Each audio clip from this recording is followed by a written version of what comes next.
Goeiemôre. Dit is 'n groot voorreg om u te kan bedien vanoggend, om u te kan wees. Ek was nog altyd nog net aan daai kant. Moes jy, dis nogal 'n aanpassing. Daar by Magnolia is dit so lekker. Jy gesels hier met die mense. Nou is jy daar ver in die helder ligte. Maar ek sien is iemand in die voorste ry tot deur in die agterste ry, en hy sê in die tweede agterste ry. Of nee, dit is die agterste ry. Ek kan nie sien nie. Jy sê is in die agterste ry. Daar's hy. So is amper vol. Vanoggend se boodskap is getiteld Weg of in die weg. Weg of in die weg. En ek nooi om saam met my te blaai asseblief na Handelinge hoofstuk 8. Handelinge hoofstuk 8. Ons gaan daar begin. Daar gaan baie tekste wees vanoggend. Maar ons gaan hier vertrek by Handelinge hoofstuk 8. Dit is die bekende verhaal van Filippus en die hofdienaar, die skatmeester van Ethiopië. En ons gaan begin lees daar by vers 26 van Handelinge 8. Dit lees: En 'n engel van die Here het met Filippus gespreek en gesê: Staan op en gaan na die suide op die pad wat afloop van Jerusalem na Gaza. Dit is 'n eensame pad. Toe het hy opgestaan en gegaan, en daar was 'n man van Ethiopië, 'n hofdienaar, 'n staatsamptenaar van Candace, die koningin van die Ethiopiërs, wat oor al haar skatte was, en na Jerusalem gekom het om te aanbid. Nou in gedagte, dit is om en by 4000 km van Addis Ababa af tot in Jerusalem. Hierdie was nie net gehou gaan aanbid nie. So die man was ernstig om die Here te soek. En hy was op die terugreis en het op sy wa gesit en die profeet Jesaja gelees. Toe sê die Gees vir Filippus: Gaan daarheen en bly by daardie wa. En Filippus het daarheen gehardloop en hom die profeet Jesaja oorlees, en hy sê: Verstaan u wel wat u lees?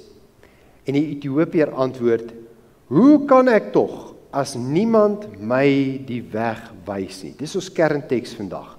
Hoe kan ek tog verstaan as niemand my die weg wys nie? Dis interessant, nee, as gewoonlik as iemand vir jou vra, verstaan jy, wat gaan jy sê? Nee, jy moet vir my verduidelik.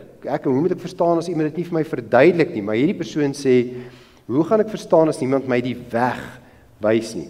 Toe vra hy Filippus om op te klim en by hom te kom sit. En die gedeelte van die skrif wat hy besig was om te lees was dit: Soos 'n skaap is hy gelei om geslag te word, en soos 'n lam wat stom is voor die een wat hom skeer, so maak hy sy mond nie oop nie. In sy vernedering is sy oordeel weggeneem, en wie sal sy geslag beskrywe? Want sy lewe word van die aarde weggeneem. En die hofdienaar antwoord en sê vir Filippus: Ek bid u, van wie sê die profeet dit? Van homself of van iemand anders? En hier is die tweede belangrike teks in vers 35. En Filippus het sy mond geopen en van hierdie skrif af begin en die evangelie van Jesus aan hom verkondig. Van hierdie skrif af begin en die evangelie. So die persoon sê, hoe kan ek verstaan as iemand my die weg nie wys nie? En hoe verduidelik Filippus vir hom die weg? Uit die skrif uit. Die evangelie.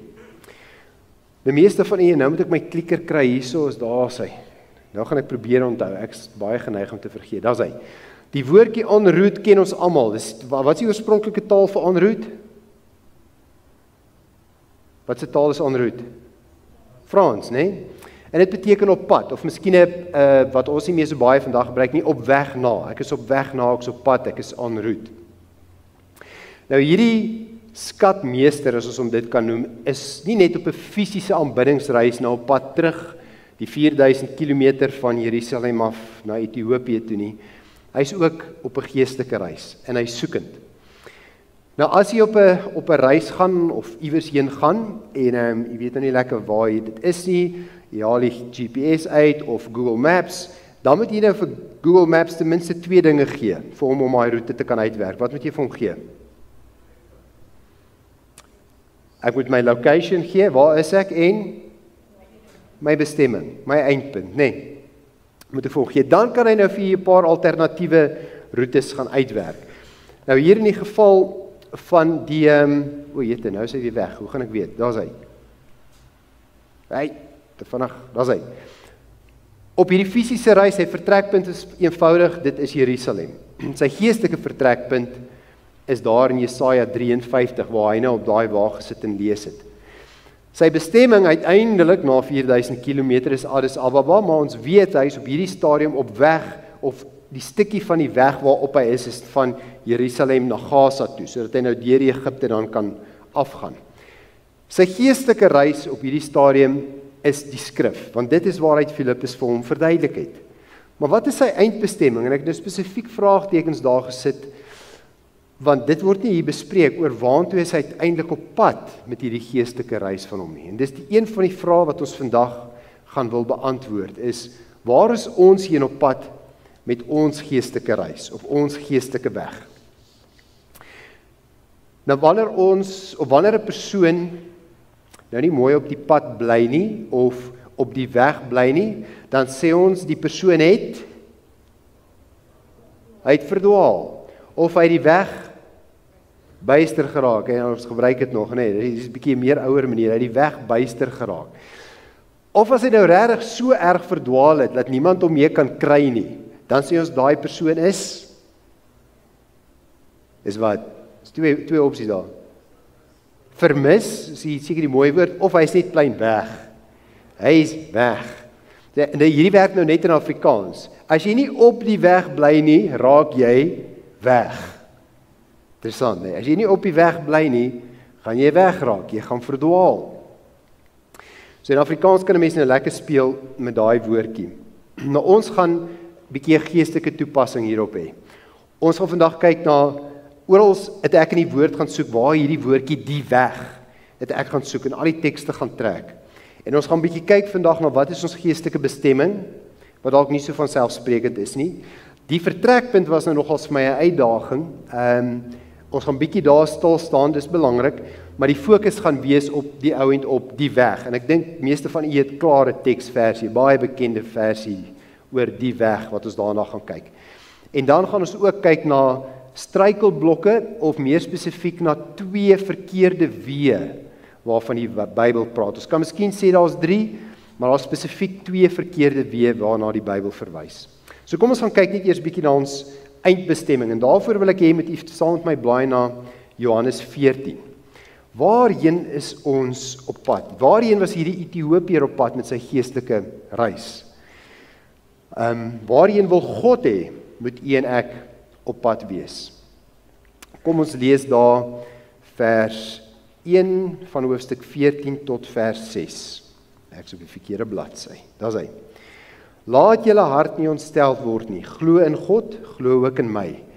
In die huis van my Vader is daar baie wonings. As dit nie so was nie, sou ek dit vir julle gesê het. Ek gaan om vir julle plek te berei, en as ek gegaan het om vir julle plek berei het, kom ek weer en sal julle na my toe neem, sodat julle ook kan wees waar ek is. En waar ek heen gaan, weet julle, en die weg, hier is waar die woordjie weg inkom, ken julle. En toe kom Thomas en sê vir hom, Here, ons weet nie waar jy heen gaan nie. En hoe kan ons die weg ken? Nou, ons is baie keer geneig om vinnig te sê, Thomas, maar hoeveel keer voel u en ek nie ook bietjie verdwaal nie? Weet ons nie waar ons nou is nie? En ek weet ook nie meer lekker waarheen is ek nou op pad in hierdie lewe nie, en dan roep ons ook uit vir die Here en sê, Here, ek weet nie waar ek is nie. Ek weet nie waarheen is ek op pad nie. Hoe moet ek die weg ken? En wat antwoord Jesus om hierdie baie bekende vers? Ek is die weg en die waarheid en die lewe. Niemand kom na die waarheen? Vader, behalwe deur my nie. So wat is ons eindbestemming? Is die Vader of die Vaderhuis? Ek dink daar's so baie Christene in vandag se wêreld wat dink dat as hulle nou uiteindelik Jesus aangeneem het as verlosser, dan het hulle gearriveer. Dis hulle bestemming. Ek het die Here aangeneem, ek is nou in die kerk en dis dit. Maar Jesus sê nee, Jesus is die weg. Hy is nie die eindbestemming nie. Ons eindbestemming is die Vader. In watter opsig? Om weer met die Here versoen te word. Daardie versoening met die hemelse Vader. En dit lees ons in 2 Korintiërs 5 vers 18 en 19. En dit alles is uit God wat ons met homself versoen het deur Christus Jesus en ons die bediening van die versoening gegee het, naamlik dat God in Christus die wêreld met homself versoen het deur hulle misdade nie toe te reken nie en die woord van die versoening aan ons toe te vertrou. So die eindbestemming, ons eindbestemming op hierdie geestelike reis is die Vader. Hierdie teks sê ook vir ons, Jesus is die weg, maar ons gaan nou oor die weg gesels. Ek wil nou eers gaan na die vertrekpunt. En die vertrekpunt is toe nou nie so 'n eenvoudige ding nie. So eerstens, wat ons nou gesê het, as ons na iewers heen wil gaan, moet ons vir Google sê, ons ligging aansit, ons location aansit. Nou kom ons, die probleem hier is, toe ek nou in die Bybel gaan soek oor 'n vertrekpunt, waar begin my geestelike reis? En toe kom Lukas 19 vers 10. Die Seun van die mens het gekom om te soek en te red wat? Wat was? Verlore is, wat weg is. So weet ek waar ek begin as ek weg is. Ek meen die hele punt is as jy weg is en jy het verdwaal, is jy weet nie waar jy is nie. Nou hoe nou gemaak? So elkeen van ons se vertrekpunt is nie noodwendig dieselfde nie. Ek gaan dit miskien, kom ons vergelyk dit nou 'n bietjie, ek gaan nou daai Kaapse roete, ek gaan weer daai prentjie daar kan opsit. As ons besluit ons gaan nou Kaap toe en ek kom nou sê nou maar in die Kaap aan en 'n Kaapenaar vra hy vir jou, so van waar af kom jy? En wat gaan die antwoord wees? Wat gaan jy vir hom sê? Pretoria, Centurion. Rooihuiskraal, dit gaan nie help nie. Hy gaan nie weet waar is Rooihuiskraal nie. Hy gaan nie weet waar is Walhalla of enigwaar in daai plekke nie. En as 'n goeie Kaapenaar is, gaan hy nie eens weet waar is Pretoria nie. Mens gaan hom op 'n kaart moet wys. So dit help nie vir ons gee vir hom besonderhede nie, maar elkeen van ons klim tog iewers anders op die snelweg. Ek dink dis nou die volgende prentjie, ja. Net so terloops, ek moes hierdie een net insit.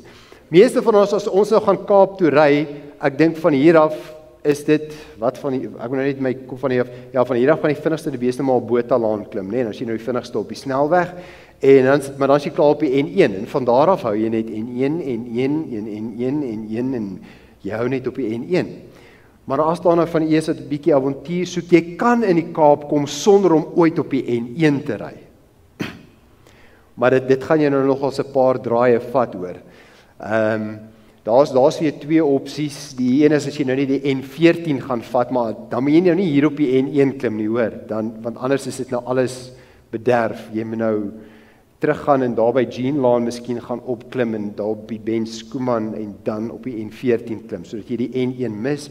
En dan is daar so kort paadjie wat daar gelys is, van die N14 spring jy oor op die N12, maar dan moet jy nou nie tot op Drie Susters ry nie, want anders is jy weer op die N1. Jy moet by Victoria West afklim, Hutchinson toe en oorskiet daar na Middelburg toe op die N9 en dan via Willowmore en Graafrenet, George N2, dan kan jy so om Kaap toe ry, maar dis bietjie 'n ompad, nê.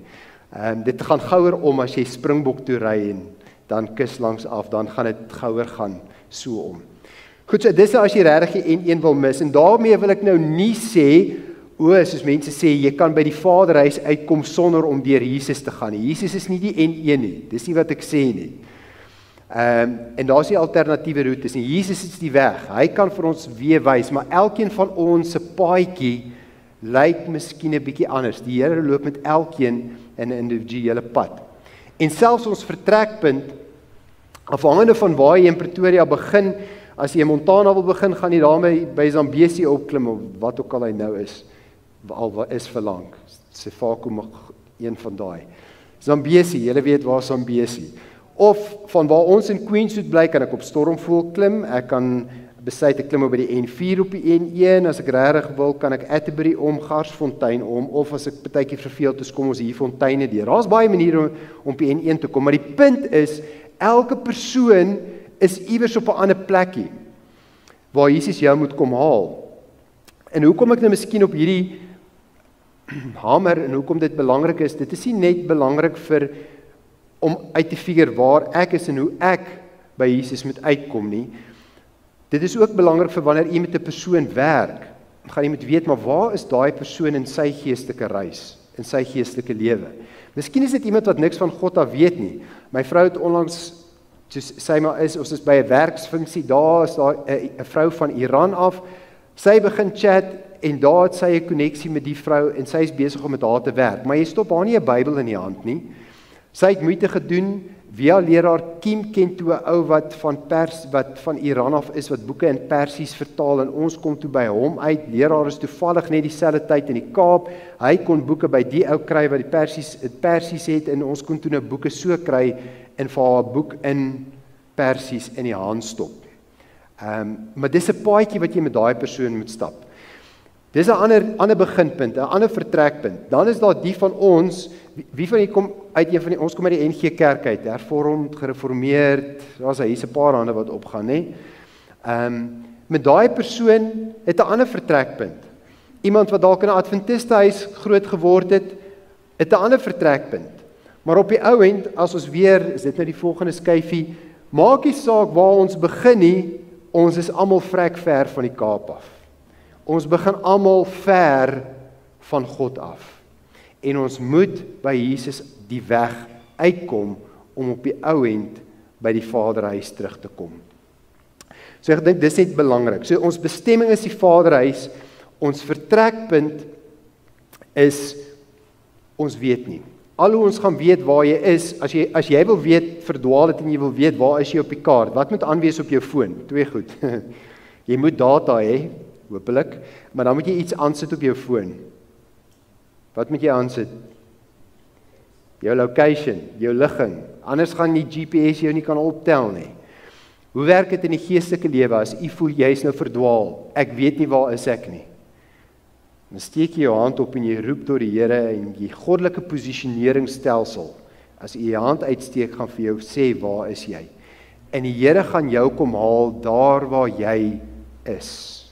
Gaan die Here jou kom haal. Het sy via 'n ander persoon, maar die vertrekpunt, net die Here kan bepaal waar daai vertrekpunt is.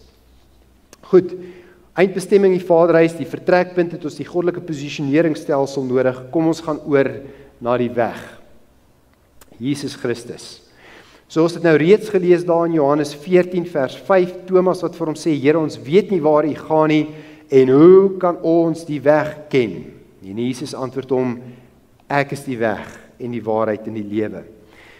In die skrifgedeelte van Handelinge 8 het die Ethiopiër gesê, hoe kan ek tog verstaan as iemand my nie die weg wys nie? En wat doen Filippus? Hy open sy mond en van daardie skrif het hy begin en die evangelie van Jesus Christus aan hom verkondig. En dit is vir my so mooi, ons sê nou Jesus is die weg, hierso praat dit in Handelinge 8 van die skrif, maar Jesus is die woord wat vlees geword het. Die skrif, die woord is die weg. In ander woorde, hier is ons weg, hier is ons kaart, hier is ons kaartboek.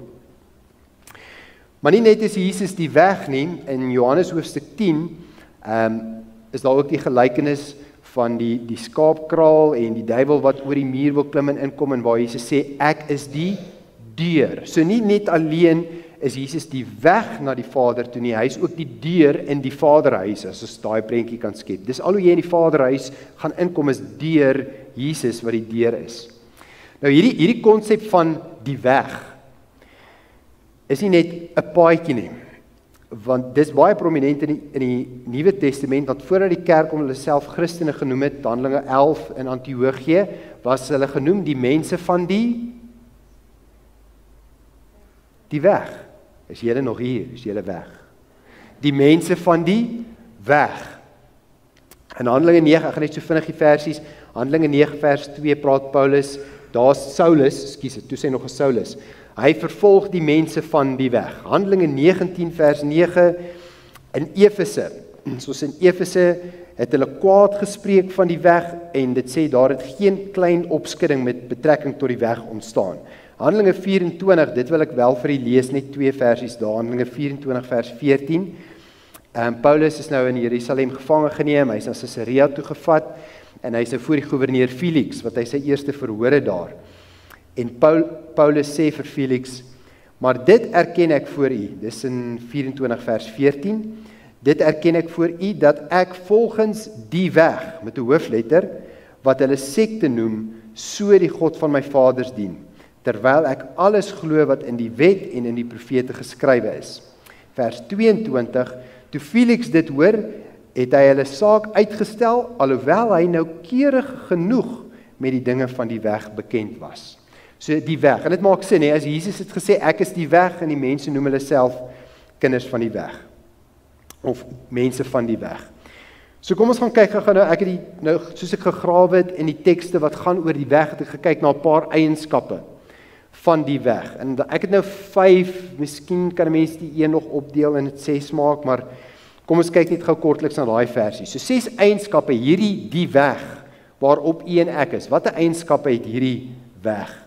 Die eerste een is, dit is die weg van God, of die weg van die Here. In Lukas 20 vers 21 lees ons, en hulle het hom gevra en gesê, dis nou die Fariseërs, Meester, ons weet dat u reguit praat en leer en die persoon nie aanneem nie, maar die weg van God in waarheid leer. Jening.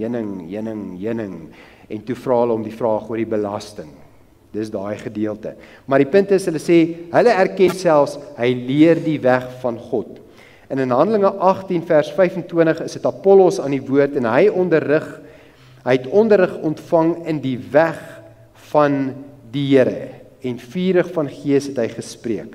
So Apollos het onderrig ontvang in die weg van die Here, die weg van God, die weg van die Here. Die tweede een is dis die weg van waarheid, 2 Petrus 2 vers 2, en baie sal hulle verderflikhede navolg, en om hulle ontwil sal die weg van die waarheid gelaster word. Die weg van die waarheid.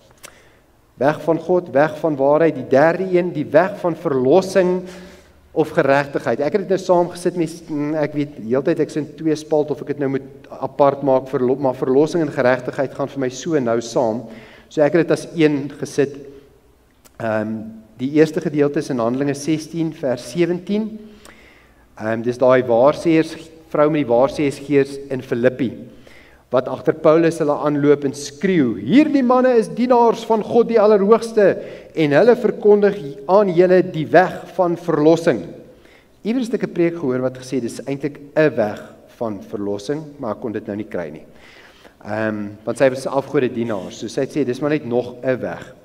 En dan in 2 Petrus 2 vers 21, want dit sou vir hulle beter wees as hulle die weg van geregtigheid nie geken het nie. Die weg van geregtigheid nie geken het nie. As dat hulle, nadat hulle dit leer ken het, hulle afkeer van die heilige gebod en wat aan hulle oorgelewer is. So die weg, derde enetjie, die weg van verlossing en die weg van geregtigheid. Nou hier by 2 Petrus 2 vers 21, is net so 'n kantnotaatjie wat later relevant gaan word. Dit praat hier van mense wat die weg van geregtigheid geken het, maar hulle toe 'n afkeer gehad. So hierdie versie sê vir my, as ek eers op daai weg is, beteken dit noodwendig ek gaan altyd op daai weg bly? Nee. Daar is 'n moontlikheid dat ons kan afkom. Ons gaan later by die weg byster kan raak. Ons gaan later daarby kom. Dan die vierde enetjie, dis die weg van vrede. Romeine 3 vers 16 en 17. Eintlik is Paulus hier besig om Jesaja 59 aan te haal. Maar dit sê verwoesting en elende is in hulle paaie. Nou paaie kan ons natuurlik maklik vervang met weë. Verwoesting en elende is in hulle weë, en die weg van vrede ken hulle nie. Die weg van vrede. So ons het die weg van God, die weg van waarheid, die weg van verlossing, die weg van vrede. Die vyfde weg, praat die Bybel nie pertinent van die weg nie, maar as jy op weg is, beteken dit ek is op 'n reis, en jy gaan nou sien hoe skakel dit in, en ek noem dit die weg van heiligmaking, want dit is 'n progressiewe proses. Solank ons op hierdie weg, Christus wat die weg is hierdie pad terug na die Vaderhuis toe, is ons besig om geestelik te groei, en is daar 'n heiligmakingsproses. Tekste wat ons daarna kan kyk, 1 Korintiërs 1 vers 30, maar deur hom is julle in Christus Jesus, wat vir ons geword het wysheid uit God, en geregtigheid, ons het nou al die weg van geregtigheid gehad, en heiligmaking, en verlossing, ons het nou al die weg van verlossing ook gehad. 1 Tessalonisense 4 vers 7, want God het ons nie tot onreinheid geroep nie, maar tot heiligmaking. As jy iemand roep, dan beteken dit hy is daar, ek is hier, hy moet hiernatoe kom. Daar's 'n weg wat jy moet volg. Hebreërs 12 vers 14, jaag die vrede na met almal. Ons het nou al die weg van vrede gehad, en die heiligmaking waarsonder niemand die Here, die Vader sal sien nie. So daar's 'n weg van heiligmaking. Nou die teksgedeelte waartoe ek altyd spring oor heiligmaking is Kolossense 3. Ons gaan nie nou daarna kyk nie, dis 'n langerige gedeelte, maar dit beskryf so mooi die proses. Eers maak dood, dan is daar 'n lys van goed. Dan sê dit lê af. Ons daar 'n paar slegte karaktereienskappe en uiteindelik eindig dit met beklee jouself met die lewe met Christus. So dis so 'n mooi progressiewe gedeelte. 'n Ander gedeelte wat dit baie mooi vasvat in Handelinge van die Apostels, bladsy 560 en 561, skryf sy, "So long as Satan reigns, we shall have self to subdue, besetting sins to overcome. So long as life shall last." Hoe lang? So lank as wat daar lewe is. Dis lank. "There will be no stopping place. No point which we can reach and say, I have fully attained. Sanctification is the result of lifelong obedience." Hoor jy dit? Daar's nêrens, solank as daar lewens is, daar nêrens 'n punt waar u kan kom en sê, ja, hierdie plekkie lyk vir my goed. Ek dink ek weet nou alles wat daar is om te weet en ek dink ek gaan hier van die pad aftrek, vir my 'n kampie opslaan of waar leraar Morney hulle nou die aand, hulle daar in Orania oorgeslaap. Hierdie lyk vir my na 'n goeie plek om te bly en ek klim nooit weer terug op die snelweg nie. My broer en suster, ons moet versigtig wees dat ons nooit dink ons het daai punt bereik waar ek kan sê ek weet nou genoeg nie. Die beste teksgedeelte wat dit vir my so mooi vasvat en ek wil nooi om saam met my te blaai na Handelinge 18 toe. Dis nie so 'n bekende gedeelte nie. Handelinge 18 vers 24. Dis die gedeelte waar die Jode nou stry, is ek deur Paulus gedoop of deur Apollos, ek is van Apollos, hy is van Paulus en wie gee om? Maar daar's 'n baie interessante stukkie en dis ook met die woordjie die weg wat daar so tussenin wegkruip. Dit is nie bedoel nie. Goed. En 'n sekere Jood met die naam van Apollos wat in Alexandria gebore was, 'n welsprekende man, het in Efese aangekom en hy was magtig in die skrifte. So hy was reeds magtig in die skrifte. Hy het reeds die skrif geken. Hy het onderrig ontvang in die weg van die Here. So hy is reeds onderrig. En vurig van gees het hy gespreek en die dinge aangaande die Here noukeurig geleer, alhoewel hy net van die doop van Johannes geweet het. So hy het nie alles geweet nie. Vers 26, en hy het vrymoediglik in die sinagoge begin spreek, maar nadat Aquila en Priscilla hom gehoor het hulle hom by hulle geneem, sê kom bietjie hierso, en hom noukeuriger die weg van God uitgelê. Sien jy dit? Hy het reeds die skrif goed geken, hy is in die weg onderrig, maar hier luister Priscilla en Aquila daar na hom in die kerk, en hulle skree daar uit die banke uit, nee man, jy weet nie, nee, kom eens, jy weet nie, hy het daarom nie dit gedoen nie, nee. Hulle vat hom na hulle toe, en hulle het hom noukeuriger onderrig. En wat doen Apollos? Dankie tog nie die meeste wat ons doen nie. Wie is jy om my te leer? Ek weet genoeg, moenie vir my sê wat ek nie weet nie. Dankie tog het hy nie dit gedoen nie. Nee, hy het hom laat onderrig ook. En wat was die gevolg daarvan? Vers 27. En toe hy wou deurgaan na Agaia, het die broeders hom aangemoedig en aan die disippels geskrywe om hom te ontvang. En daar aangekom in Agaia, was hy deur die genade die gelowiges tot veel nut, want hy het die Jode kragtig in die openbaar weer lê en deur die skrifte, net soos Filippus vir die Ethiopiër, deur die skrifte bewys dat Jesus die Christus is. So daardie proses, ja, dis 'n proses van heiligmaking, maar op hierdie weg wat ons is, op hierdie roete terug na die Vaderhuis, moet jy en ek ook besef, ons gaan nooit arriveer langs hierdie pad nie. Daar's net een eindbestemming en op hierdie pad moet ons bereid wees om deur daai heiligmakingsproses te gaan. Moet ons bereid wees om onderrig te word, om noukeuriger van die weg te leer. So ons eindbestemming, die Vaderhuis. Ons vertrekpunt, Here help my, ek weet nie waar ek is nie, ek's weg, I'm lost. Maar hy het gekom om ons te kom vind, wat verlore is. Ons roete, die weg, Jesus Christus, die weg van vrede, die weg van geregtigheid, die weg van verlossing, die weg van heiligmaking, wat 'n kontinuë proses is. Nou vir daai struikelblokke. So ons nog kyk na die bestemming, vertrekpunt, die weg, nou die verkeerde weg. Nou onthou, ek het nou net na die versies gaan kyk en gesoek in die woord wat praat van die weg. En toe kom ek op 2 verkeerde weë af. Die weg van Bileam en die weg van Kain. Die weg van Bileam. Kom ons gaan kyk bietjie, dis 2 Petrus 2, ons is weer in 2 Petrus 2 vers 15. Hulle het die regte pad verlaat en verdwaal. Hulle het die weg byster geraak en toe is hulle weg. En die weg gevolg van Bileam, die seun van Beor, wat die loon van ongeregtigheid liefgehad het. Die weg van Bileam. Wat is die weg van Bileam? Gaan soek. Openbaring 2 vers 14, dis die 3de brief, die brief aan Pergamus. Openbaring 2 vers 14. Maar ek het enkele dinge teen jou, dat jy daar mense het wat vashou aan die leer van Bileam, wat Balak geleer het, om 'n struikelblok voor die kinders van Israel te werp, naamlik om afgodsoffers te eet en te horeer. So ons het 'n paar dinge, in 2 Petrus 2 praat dit van hy Bileam het die loon van geregtigheid liefgehad, want hoekom het hy op die eind geprofeteer? Daar's 'n goeie bonus hierby betrokke. Dit was vir die liefde vir geld. En hier praat dit van afgodsoffers eet en horeer. Met ander woorde, ons weet in die skrif as dit praat van jy het gehoreer, is dit valse leerstellings.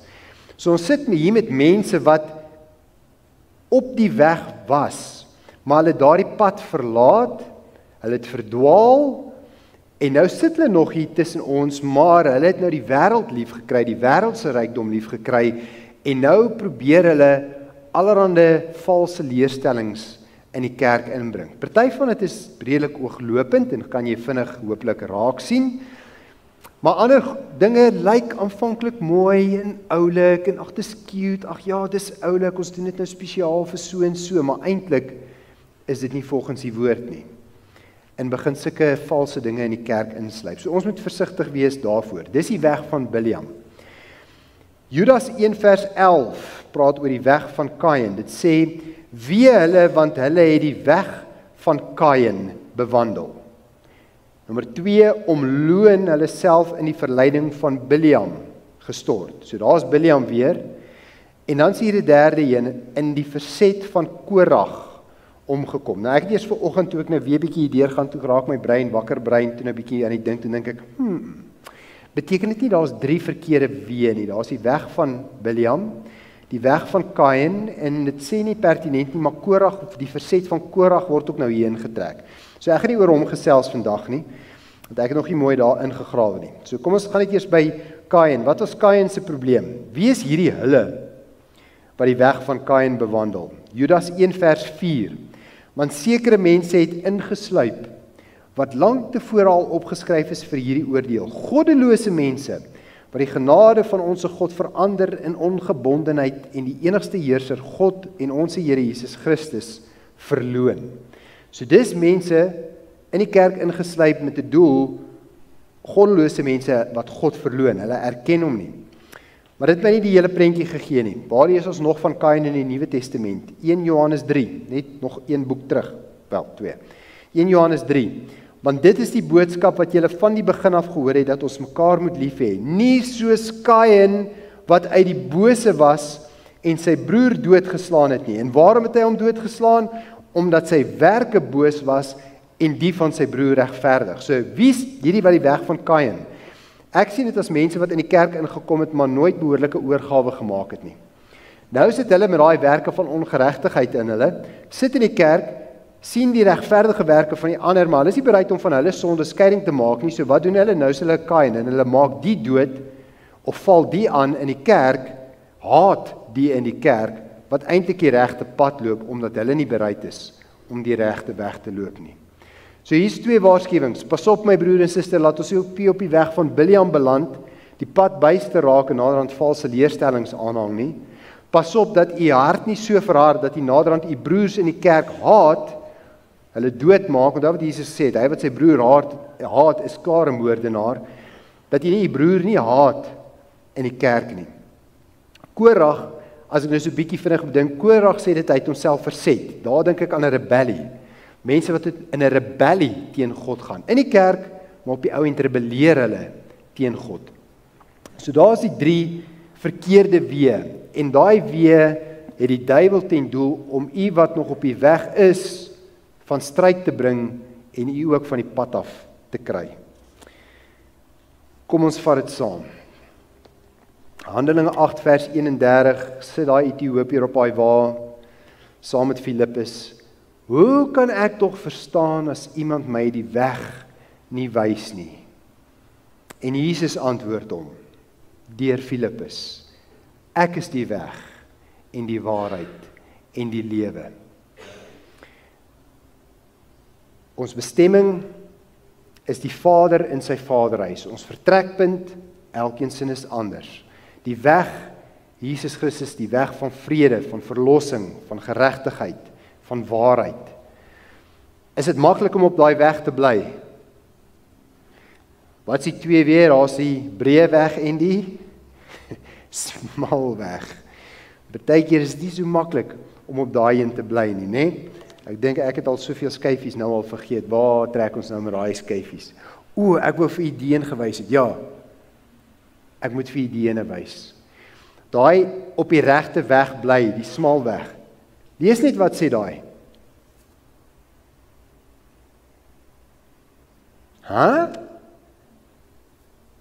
Maak nie saak, daar's nie 'n verkeerde afdraai nie.